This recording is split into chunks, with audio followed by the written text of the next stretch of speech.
Good morning, I'm Gretchen Ho. We're coming to you live this Monday, the 29th day of September, bringing you Morning Matters because your mornings matter. Let's get to the stories that matter today. Baguio City Mayor Benjamin Magalong resigns as special advisor to the Independent Commission for Infrastructure, and he also clarifies issues surrounding a city project involving the Diskaya family as contractors. A total of 26 people have died due to the onslaught of 4 consecutive weather systems. The NDRRMC reported that most of the casualties were recorded in Cagayan Valley and Bicol region. And Senator Bongo is asking for prayers for former President Duterte amid a reported health scare at The Hague. This comes after Duterte allegedly required laboratory tests after being found unconscious while in detention. Welcome to our program, Morning Matters, where we talk about the issues you need to know for the rest of your day. Now, first in the agenda, a fresh controversy has forced changes in the Independent Commission for Infrastructure, with Baguio City Mayor Benjamin Magalong stepping down as special advisor. Here is a report. Less than 2 weeks after being appointed, Baguio City Mayor Benjamin Magalong has resigned as special advisor of the Independent Commission for Infrastructure, or ICI. In his letter to President Ferdinand Marcos Jr., Magalong said Malacanang's statements contradicted the conditions of his appointment. He stressed these remarks undermined the mandate entrusted to him, casting doubt on the Commission's true independence. Because of this, he said he could no longer serve in the position. Still, Magalong clarified he has never abandoned and will never abandon his primary responsibility as mayor of Baguio City. His resignation as special advisor takes effect immediately. In a separate statement, Magalong admitted the decision was difficult but necessary. He emphasized that there was no conflict of interest between his mayoral duties and his role at the ICI. Malacanang, meanwhile, expressed regret over Magalong's resignation. The Presidential Communications Office said the Filipino people's demand from the Commission outweighs the role of any single individual. Just a day before Magalong stepped down, the palace had said it would review his ICI role, citing concerns over 110 million pesos tennis court project in Baguio City. The contract was awarded in 2022 to St. Gerard Construction, owned by the Diskaya family. Magalong earlier clarified the project was completed in compliance with the law. At a Baguio City event, Magalong also apologized to his constituent, saying his anti-corruption work had taken much of his time. And I would like to apologize to each and every one of you if I cannot perform my task as your mayor of the city of Baguio. It's not an easy task, believe me. It's very challenging and it is very dangerous as well. The Independent Commission for Infrastructure says it will not live stream its probe into alleged anomalies in flood control projects. ICI Executive Director Brian Keith Hosaka explained that investigations are still in the process of verifying testimonies. Live streaming could mislead the public. He stressed that the Commission wants to maintain objectivity and earn public trust. Hosaka said the probe could take up to 2 years, but assured the public that the Commission is fast-tracking its processes. Senate President Pro Tempore Ping Lacson alleged that almost all senators in the 19th Congress have inserted over 100 billion pesos worth of items into the proposed 2025 General Appropriations Act. Lacson said the allocations, classified as for later release, included individual insertions worth as much as 5 to 9 billion pesos each.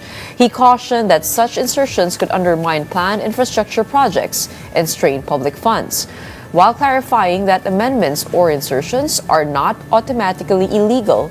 Lacson stressed that excessive amounts raise questions of propriety. The DOJ continues to review Sara and Curly Diskaya to decide if the couple should be placed under the Witness Protection Program. More in this report. Contractors Curly and Sara Diskaya returned to the Justice Department on Saturday. The couple's appearance is part of the ongoing review of their status in the Witness Protection Program. When asked how she was doing, Sara did not give a verbal response. Instead, she made this finger heart gesture. Curly, meanwhile, showed up wearing a bulletproof vest and carrying a paper bag. Justice Secretary Boying Remulla stressed that Curly must back up his sworn statement with solid evidence. Remember, this is probably the biggest scam the biggest corruption issue. Kaya nga I want notes. I want ledgers. I want to be able to buttress yung testimonies given with other documents besides their affidavit. Curly's ledger was first raised at a Senate hearing. It supposedly contains the names of government officials and lawmakers who received kickbacks from projects he handled. The DOJ has also released names recommended by the NBI for case build-up over anomalous flood control projects. Among those named, Ako Bicol Representative Zaldico, Senators Chis Escudero, Joel Villanueva, Jinggoy Estrada, and former Senator Bong Revilla, along with several government officials and private individuals. Remulla noted more names may still surface as investigators vet the Vizcaya statements. And it's going to be congressmen. Who will be the subject of many of these actions. Kasama po ba dyan si Rep. Arjo Atayde? Basta lahat ng binanggit niya. Not just one. It's everybody mentioned. Will be subject to investigation. Remulla also plans to meet with Senator Rodante Marcoleta regarding his surprise witness, Orly Regala Gutesa, who allegedly delivered suitcases of cash to the homes of Representatives Martin Romualdez and Zaldico. The Justice Secretary earlier confirmed that Gutesa also wants protection under the Witness Protection Program. But Gutesa was a no-show at the DOJ on Friday, where he was expected to explain his testimony. For News 5, Gio Robles, we are One News. And coming right up, Representative Terry Redon fires back at Representative Eddie Villanueva over a warning that he could not escape God's wrath in connection with the flood control investigation. All that and more when we return after a quick break.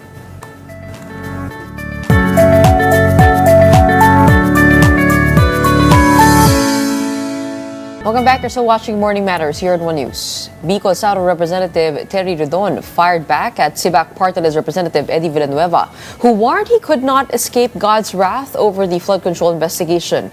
The televangelist and father of Senator Joel Villanueva made a statement during a sermon showing a yearbook photo of Redon and former DPWH engineer Bryce Hernandez as batchmates.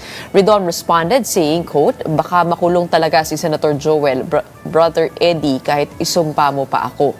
Redon also noted that Hernandez was not the only person implicating Senator Joel in the flood control corruption scandal.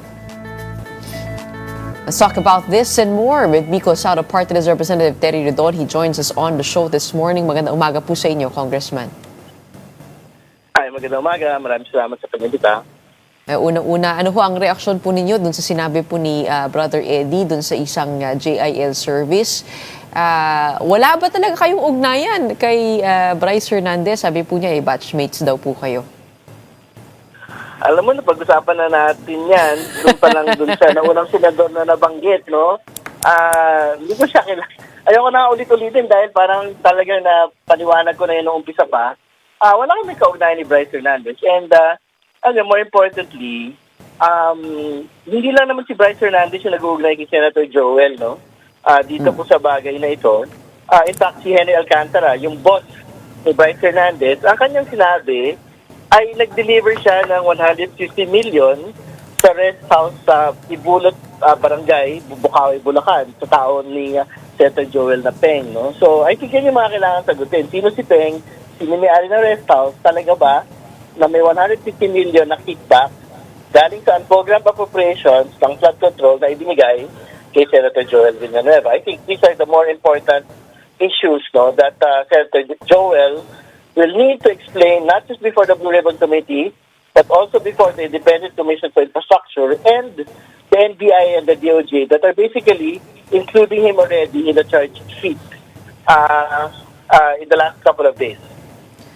In that list that you mentioned, it is notable that the Infracom probe is not part of the bodies that he will need to explain to. Is the probe really terminated in the House? Well, it's currently suspended, no, to give way to the ICI proceedings, no. So, very proud naman po kami sa work ng Infracom kasi without the Infracom hearings, hindi ho talaga nailapag, no, yung pong bombshell testimonies ni Bryce Hernandez and JP Mendoza na talaga naman pong ginagamit ngayon ng Blue Ribbon Committee at I think ginagamit na rin po ng lahat ng investigative bodies dito po sa flood control scandal po na ito. That's true, but isn't it also important to have the House participate in this for checks and balances purposes? Kasi nga po, yung Senate, mahirap naman po sa kanila imbestigahan yung kanilang sariling mga miyembro, ganun din po sa House. Pero meron nga po itong mga senador na sumusulpot, katulad na lang po na sinabi ni Senator Ping Lacson over the weekend that they found 100 billion worth of insertions by senators and individual insertions worth as much as 5 to 9 billion. Isn't that, something that the Infracom probe could play a role in? Well, yun yung dahilan bakit ayaw na ho namin magpatuloy pa hanggat nandyan yung ICI. Kasi nga, we really wanted to remove all doubt na pagtatakpan ho namin yung mga kasamahan po namin sa Kongreso. So, we are leaving it basically to the ICI to make a determination on first, criminal liability sa mga members of Congress, whether Senate or House, no? At syempre, ano po yung mga ways forward para mapigilan na rin po ito pong flood control and infrastructure corruption happening again in the next couple of years. No? So, I think happy naman kami sa decision po namin dahil yung pong usapin po ng conflict of interest ay wala na pong burden sa House of Representatives. But even then, if you take a look at the whole problem, it isn't just the lawmakers that play a part in this. Marami rin pong dapat imbestigahan pa, katulad na lamang po nung mga departamento na sa NEP pa lang may insertions na daw nangyayari, yung role ng DBM doon. Pati na rin po yung role ng COA. Hindi po ba parang dapat din pong maisiwalat yung kanilang mga negligence or possible complicity in the systemic corruption?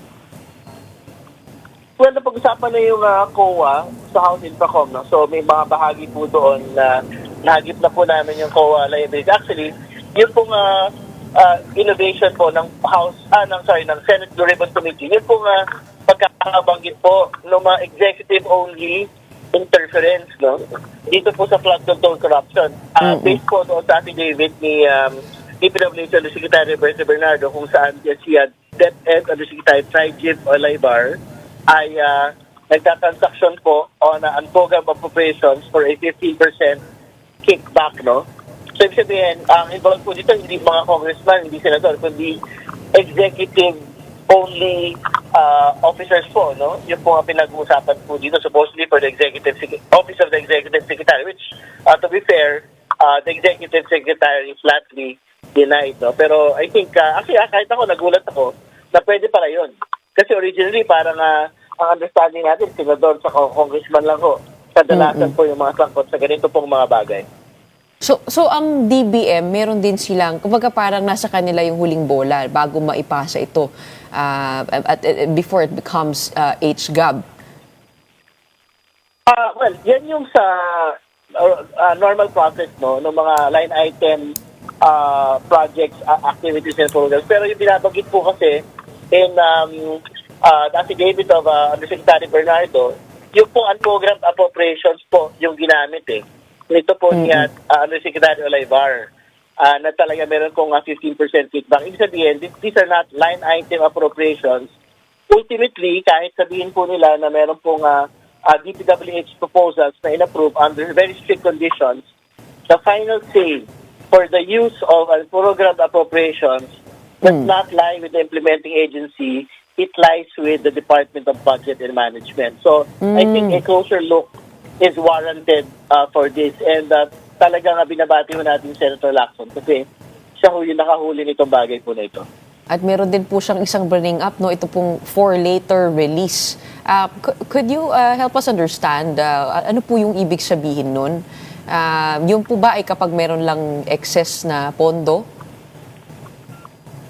Hindi naman. Yung for later release, ibig sabihin, ito yung pwede ho nga pagpasyahan po na executive na wag munang ipatupad. Kasi nga, ito po supposedly yung mga tingin po na executive na parang kulang po sa mga papeles, kulang sa pag-aaral, hindi pa siya shovel-ready.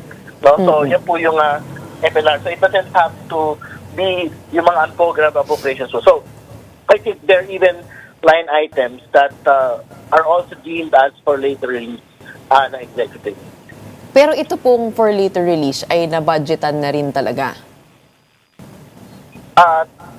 Well, nasa line item po yan. It can be in the line item for the particular year's budget, no? Pero it can also be yung tinatawag nga po na unprogrammed appropriation. So, ibig sabihin, sa dulo, pagka pinagpasyahan po ng executive na, hindi, wag na muna natin napondohan yan, wag na muna natin implement yan.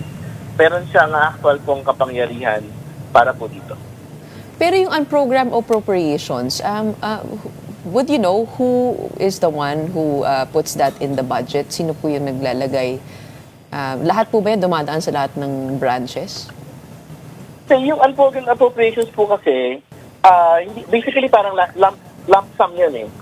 Pero meron pong mga particular conditionalities as to paano yan ginagamit. So, kadalasan, yung pong unprogrammed appropriations, para yan talaga dun sa mga very particular emergency situations. So, for example, yung pong mga emergency budget para sa mga health workers po natin, yung pong mga emergency budget para sa panahon po ng sakuna. So, for example, rehabilitation, ng mga nasira po mga school buildings at iba pang mga infrastructure projects, dyan po kinakasa.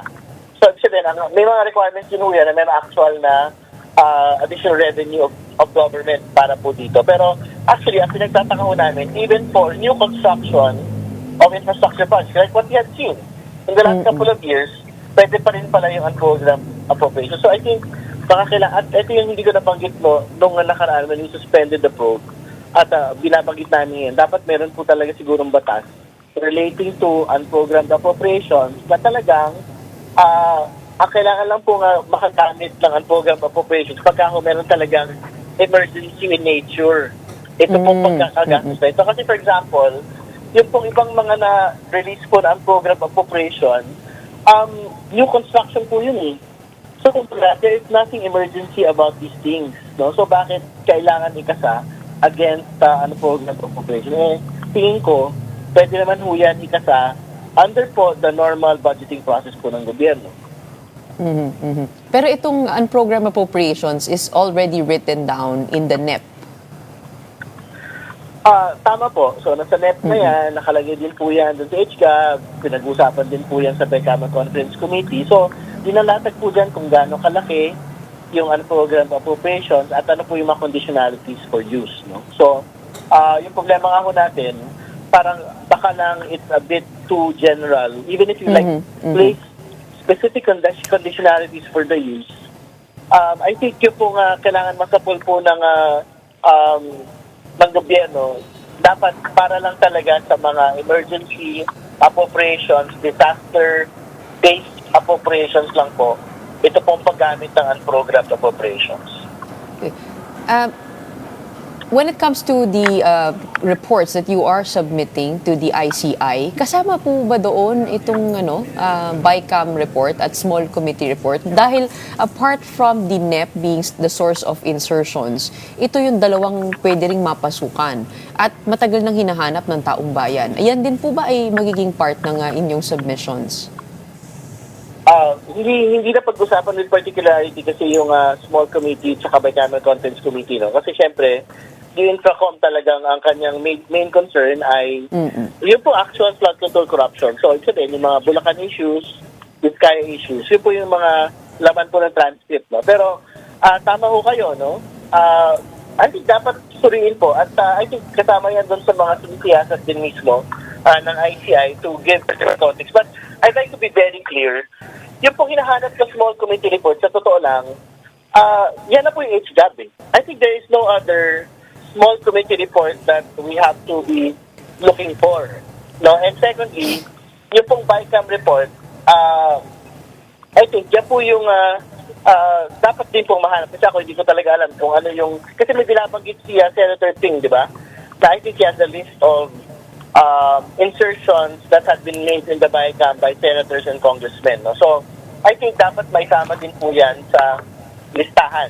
Pero I'm not quite certain kung yan na ba yung BICAM report kasi I think that includes yung mga actual proponents po of the insertions.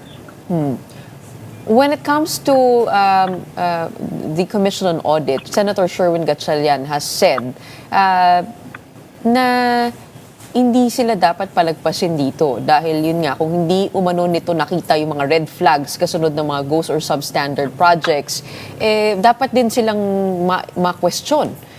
Don't you believe in the same thing that the COA should be looked into here? Dahil if you take a look at the hearings, madalas po ang nakasentro dito DPWH lamang at yung ating mga lawmakers.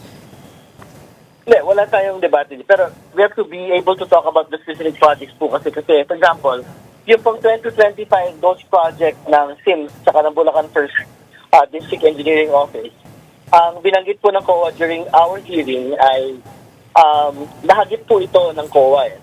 So, ibig sabihin, hindi sila, sinasabi ng COA na hindi sila kasali dito po sa transaction po na ito. Pero, it's a particular project lang. Pero, for example, there's another Plaridel Bulacan Ghost Project, which is, I think, of a previous year.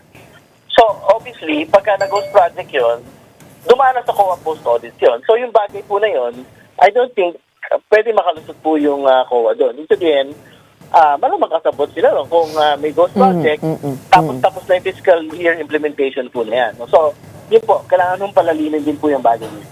And not to mention, there is a potential conflict of interest with Commissioner Mario Lipana, and no less than COA Chairperson Cordoba admitted that in the hearings. And with all of this, is there no chance that the Infracom probe may begin again? Tingnan pa ho natin. Actually, yung takbo po ng ICI, no? Hindi naman ho kami nag-full termination. It was just a suspension to give way to the ICI. So, kumbaga, the committee subsists. No? It has not been terminated completely. So, maybe in the future, pwede pa rin ho tayo mag-reconvene. Particularly ho, pagka ho nag-wrap up po yung mga ginagawa na po ng ICI at meron pa ho tayong mga ibang mga usapin na hindi pa ho nahagip ng ICI itself. Dahil yun nga sa pagbabago ng liderato ng House, parang bigla na lang nawala na po yung probe. Siyempre, it raises a lot of questions about how we can exact true accountability here, and also the public's fear that it may just be theatrics.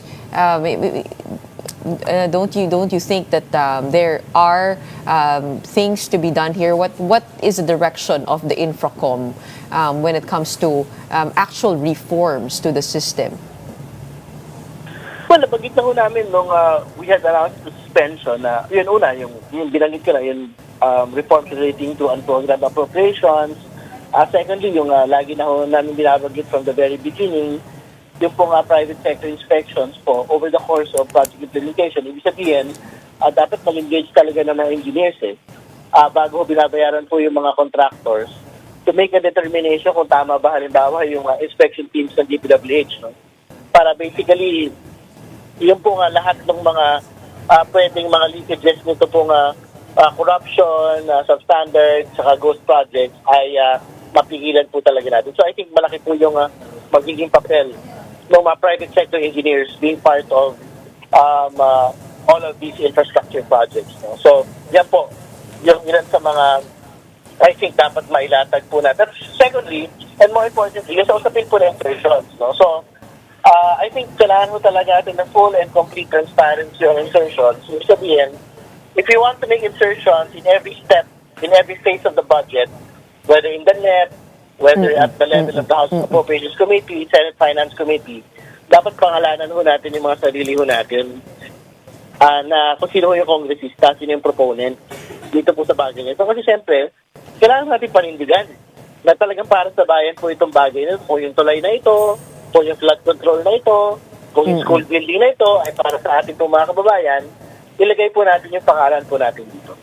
Will pieces of legislation be filed when it comes to those reforms? Paano po kaya ma-achieve yun? Hindi, yung pong tatlong bagay na binanggit ko, kailangan po talaga ng legislation dyan. Kasi, kumbaga, hindi ko talaga pwedeng isuko lang eh. For example, so magre-recommend na lang po.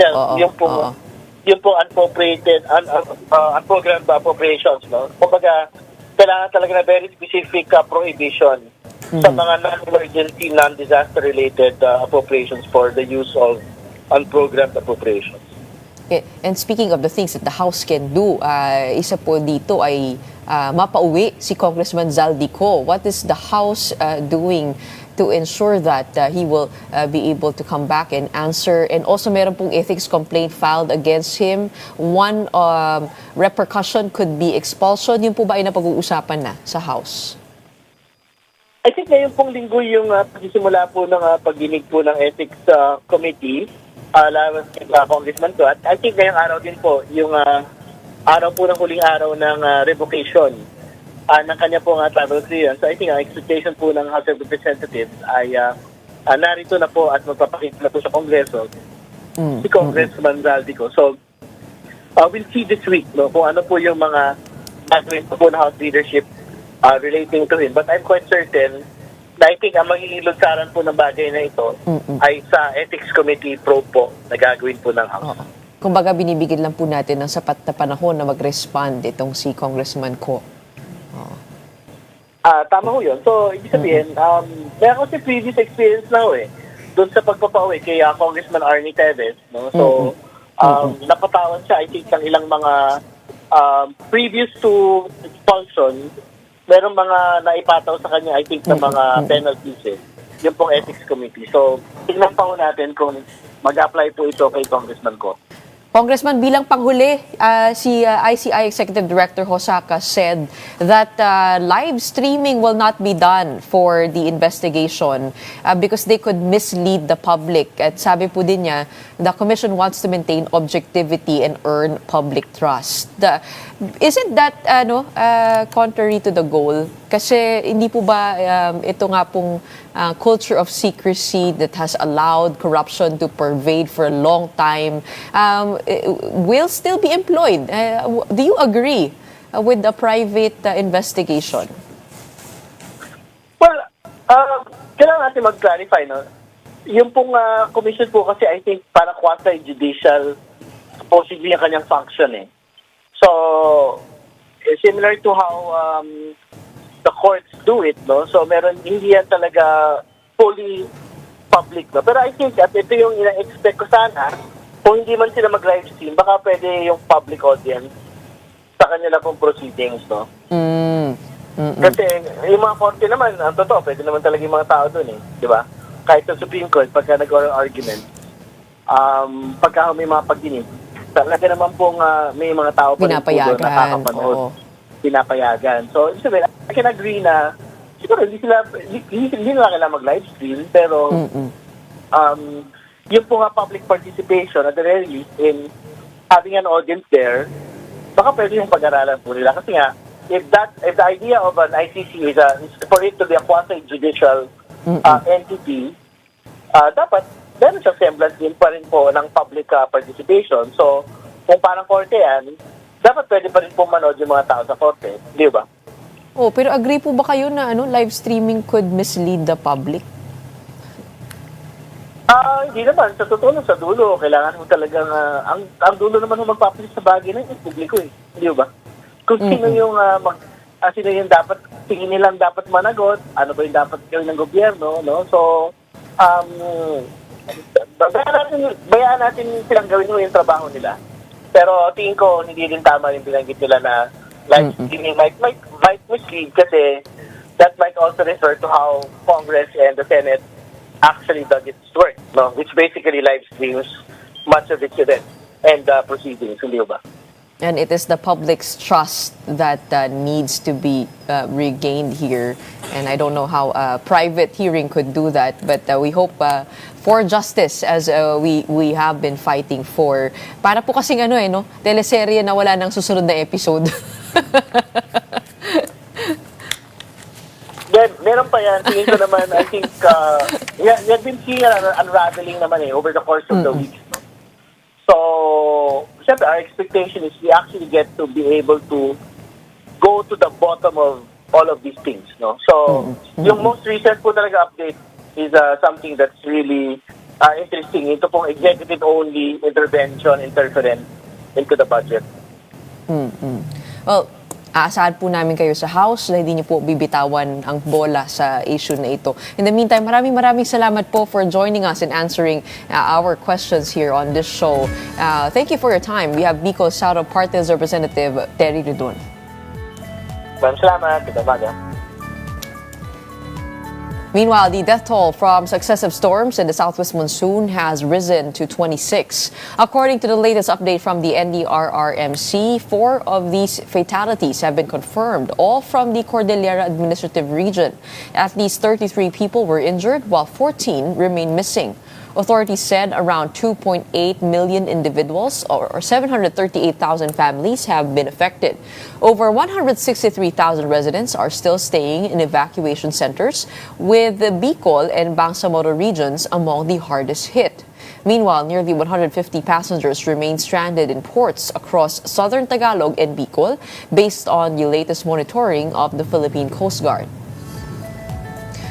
Fair weather is expected across most parts of the country today. This as no tropical cyclone or low pressure area is present within the Philippine area of responsibility. However, isolated rain showers remain possible in Metro Manila and other areas, brought by the easterlies or warm winds carrying moisture from the Pacific. When we return, we'll be speaking with Attorney Cristina Conti, Assistant to Counsel at the ICC, about the latest developments from The Hague. Stay tuned. Morning Matters will be back.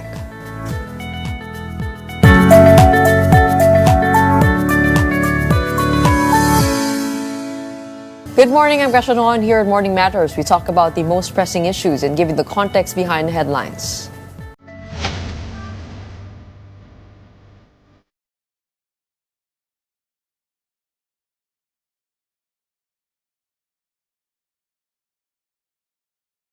Senator Bongo is calling on all Filipinos to pray for former President Rodrigo Duterte's safety, health, and freedom while in detention at The Hague. Go stressed that Duterte, who dedicated his life in service to the nation, deserves the same compassion and concern from the Filipino people. This comes after a report that the former president had fallen inside his cell and was evacuated to a hospital to be checked for cranial and brain injury. Vice President Sara Duterte, meanwhile, has denounced his continued detention as unjust and inhumane. Sana po'y gumaling po si Tatay Digong. Ipagdasal po natin ang kanyang pagaling sa lalong madaling panahon. Kung nandirito lang sana siya sa Pilipinas, masasamahan ko siyang magpa-hospital. Masasamahan ko po siya magpa-check up kahit anong oras po, gaya ng ginagawa ko for the past 26 years. Ako po'y nalulungkot at nababahala sa sitwasyon niya ngayon na mag-isa po at matanda na po si Tatay Digong. Marami na po siyang karamdaman sa kanyang edad na 80 anyos. Napakahirap po ng sitwasyon ni Tatay Digong. Bilang 80 years old po, marami na po siyang sakit. And joining us today to answer some questions, we have on the show Attorney Cristina Conti, Assistant to Counsel at the International Criminal Court. Magandang umaga sa inyo, Attorney. Magandang umaga, Gretchen.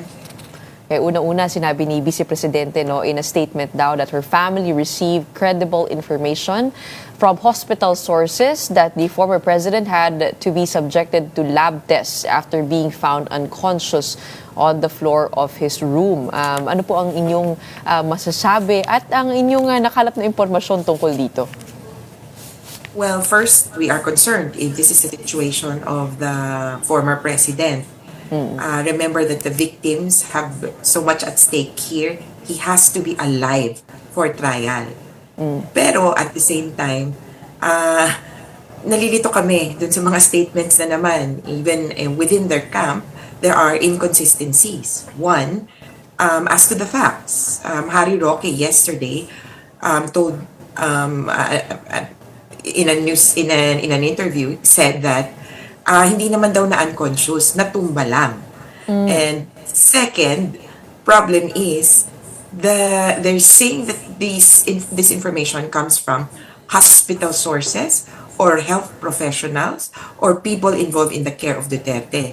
We're concerned about that because the Dutch law looks very seriously on medical confidentiality and patient autonomy. Kumbaga, hindi dapat basta-basta na di-disclose yung ganitong impormasyon sa third parties. At kung ano't ano man, nandyan ang korte para pagreportan ng accurate information. Actually, medyo confused nga rin po ako kasi parang naalala ko, the Vice President said hindi na siya pinayagan to reveal the health condition of her father. And then we see a string of reports about his health. So I'm not quite sure. I mean, what do you make of all of this? Pati na rin yung issue dun sa ingrown toenail na nagkaroon kayo ng sagutan ni Vice Presidente. May suggestion lang naman. Patungkol dyan nga, medyo parang kailangang mag-ingat dahil maraming pwedeng mangyari in reaction to statements made so carelessly. And then one thing that we have to point out is that, is this propaganda? May isip mo ng ganun Bakit parang sunod-sunod sila na nagpapanik? At parang kailangan ganito, kailangan ganyan. And now you have Senator Bongo inserting himself into the picture. Nung pinapanood ko yung video niya, sana ang emphasis niya is that the Duterte gets to see a doctor soon as possible. Hindi yung makasama siya sa check-up. Kaya ako parang balik tayo sa focus. Hindi ikaw ang bida ngayon. Pero in any case, if this is propaganda, which I think their camp has had an issue with over the weekend. So if this is propaganda, just be warned that this will not affect the decision of the court because they will base it on facts. Kaya, kumbaga, imbis na sa publiko magrarara, sa korte po, banggitin kung ano ang hiling.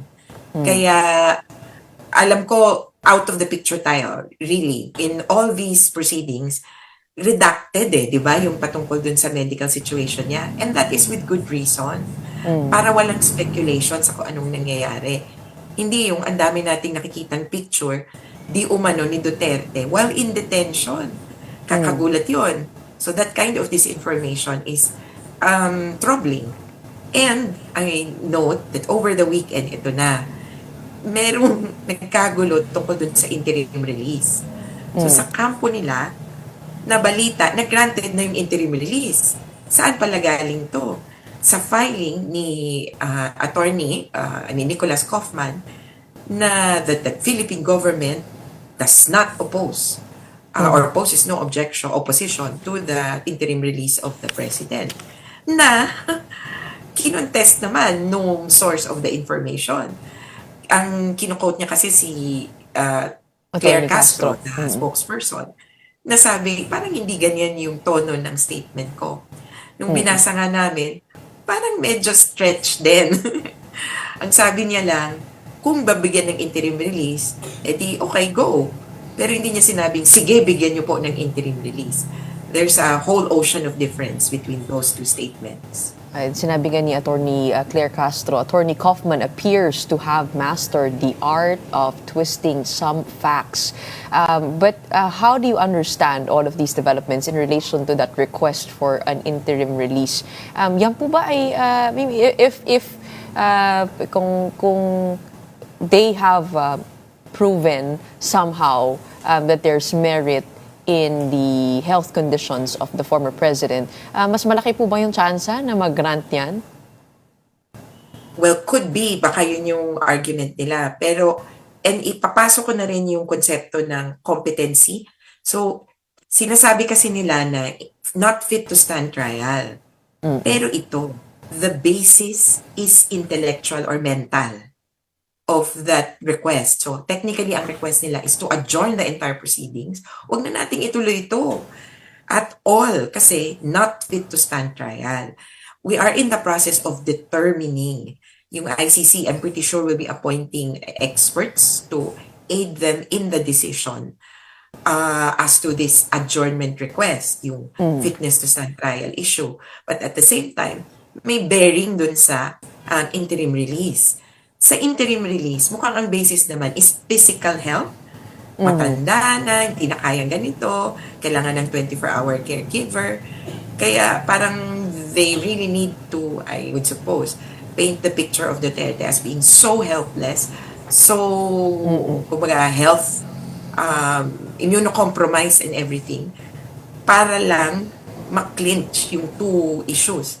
The interim release and then mapanalo yung fitness to stand, yung competency issue. Which I don't think will work if this is all propaganda. It will not work and it could even backfire sa ICC kasi they will only base their decisions on information that is verified.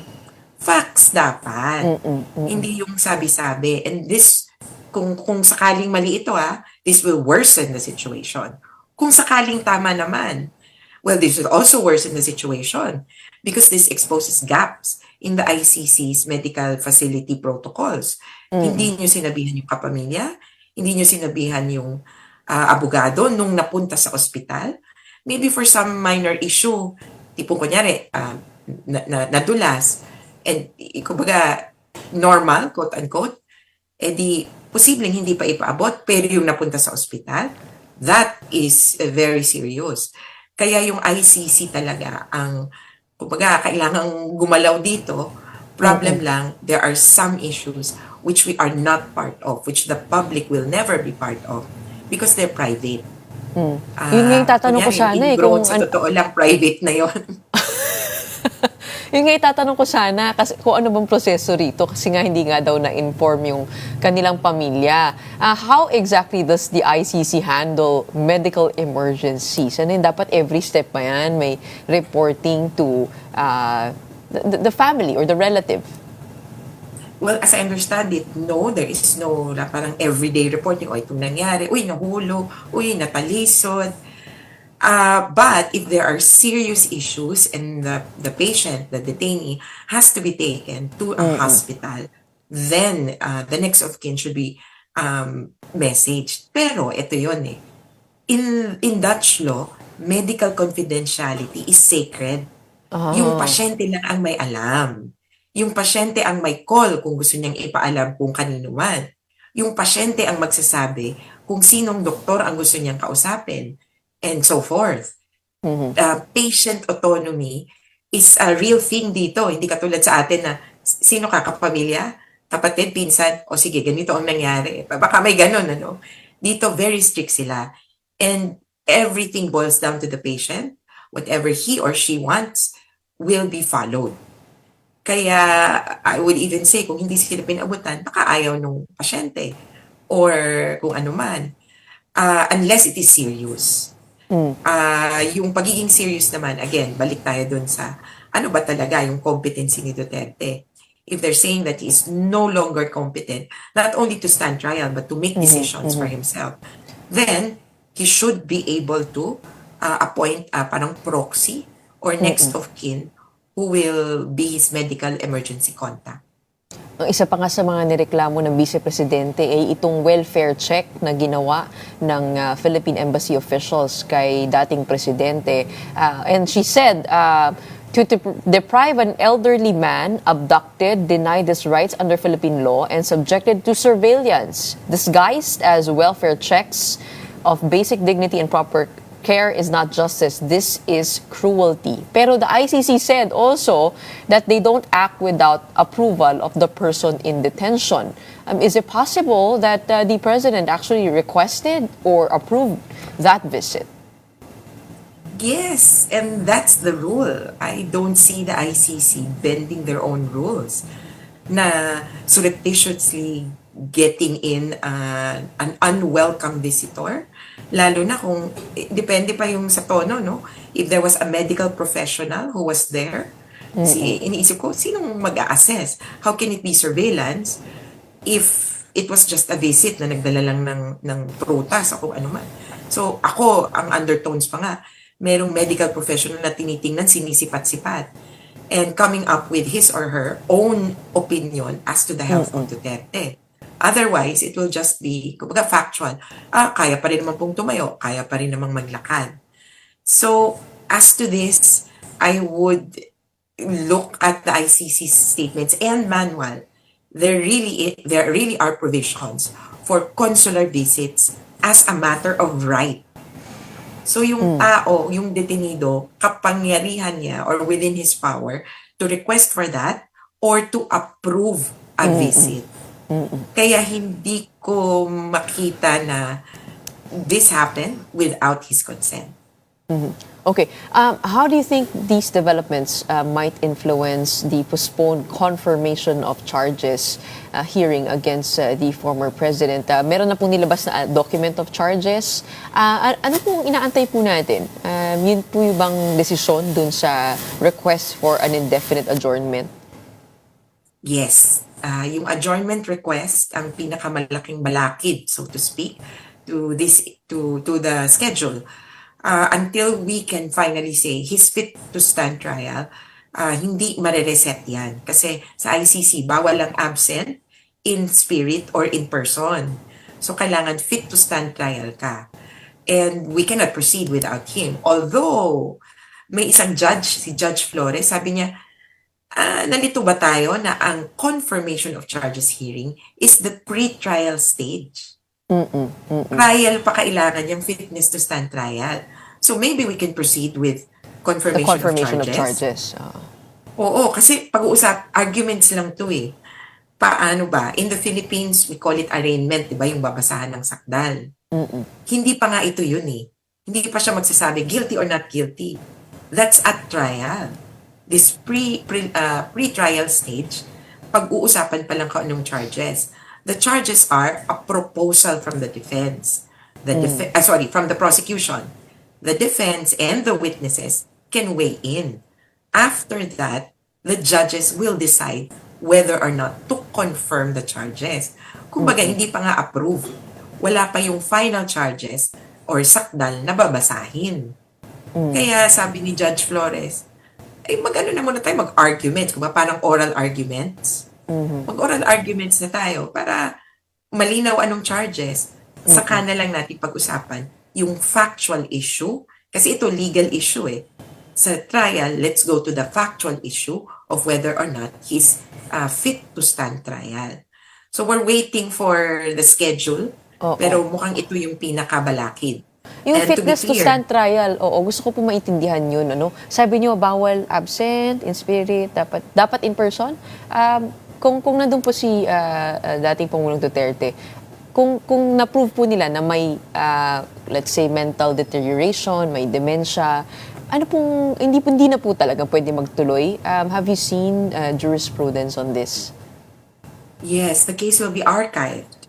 Okay. But not indefinitely, Kasi they said, ito nga yung hirap kasi if you go to a doctor, i-certify mo nga ako fit to stand trial. Parang, if out of nowhere and without the context of a hearing, fitness to stand trial is technically both a medical construct and a legal construct.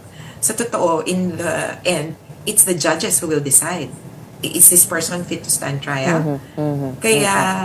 kailangan siya ay makasagot sa mga paratang sa correct. At ang issue okay. kasi dyan, hindi siya tipong medical na, ay pipe, ay bingi, ay ganito. Hindi eh, because they can do sign language. And in one case, sabi ng court, yes, you're competent to stand trial because nag-sign language siya na hindi ako guilty. And so, that decision will be both a medical and a legal issue. At importante para sa ICC kasi na ang isang tao ay, and this is the parameter of fit to stand trial, naiintindihan, nasusundan, at makakasagot dun sa charges. Kung may sinabing negative sa kanya, kukontrahin niya. So parang two parts, nasusundan at makakasagot.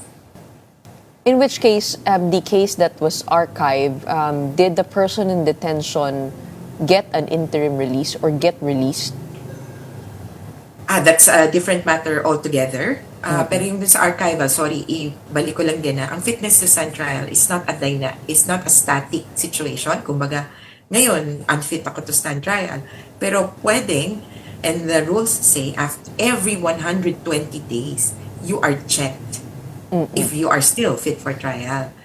Kasi hindi siya, it's a dynamic situation where your fitness could change with the circumstances.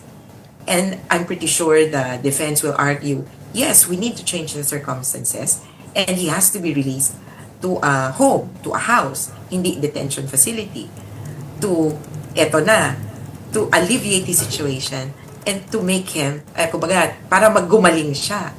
Eh di kapag gumaling siya, fit to stand trial na siya. Okay. So baka maipit sila lang sa ganung cycle. Although, from what I'm seeing, for fitness to stand trial, they're saying it's his mental health. For interim release, it's his physical health.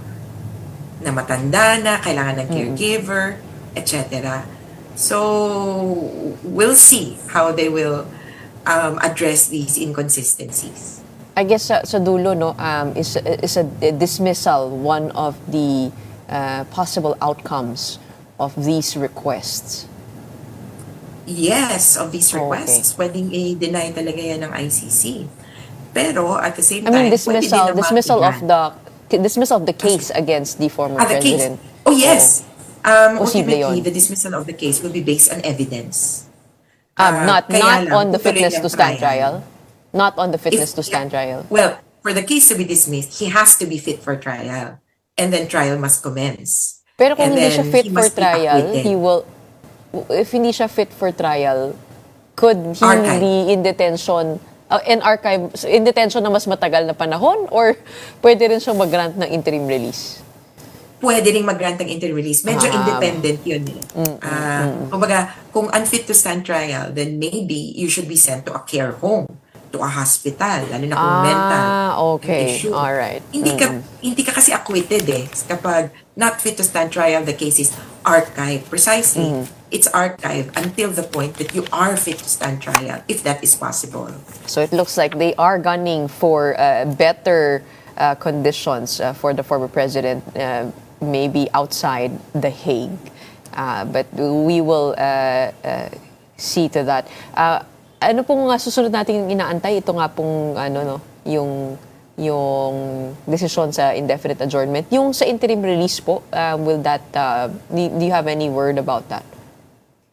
Yes, the ICC just issued an order for the states to comment at yung host supposedly on this very matter.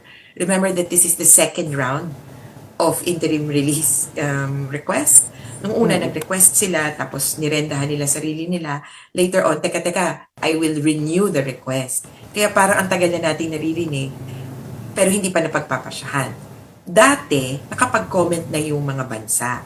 Ngayon, pinagko-comment ulit. Okay. And the court has already disclosed the name or one country, at least. Which is? The Kingdom of the Netherlands. So sabi nila, sige, pag-commentin itong Netherlands kasi ang request ng defense, either daanan siya nung detainee, palabas, papunta dun sa isa pang bansa, or mag-host na entirely. Kumbaga, hindi na kayang lumabas pa, hindi na kayang bumiyahe pa. Dito na lang, pwede po ba? So, yun yung pinag-comment. Okay. The undisclosed third country, so to speak, is still being is also being asked for their comment. Ano pa po yung mga ibang bansa? Kingdom of Netherlands, meron pa po kayo nalalaman? Yung name eh. Ay, isa pa lang.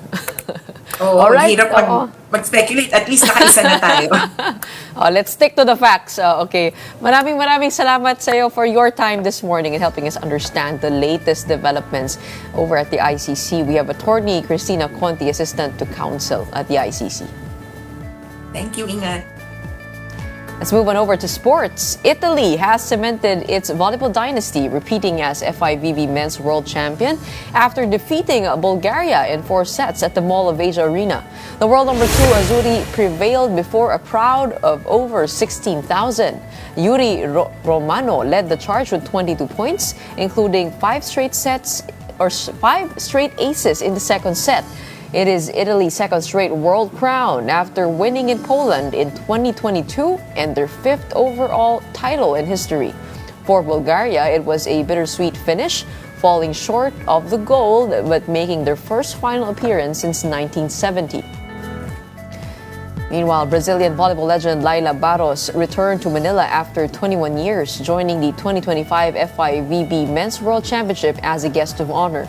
She called the visit the right time to celebrate the rise of Filipino volleyball and the country's historic hosting of the prestigious tournament. Barros first captured the hearts of Filipino fans during the 2000 FIVB World Grand Prix. She said the warmth and support from fans remain unchanged even after more than 2 decades. Meanwhile, FIVB President Fabio Azevedo and Barros also announced that the Philippines has been awarded hosting rights to the 2029 FIVB Women's World Championship. And that wraps up today's episode of Morning Matters. We hope we've given you the right start to your morning. Let's go ahead and make the day and the week matter. My name is Gretchen Ho. We are One News, all sides, all the time.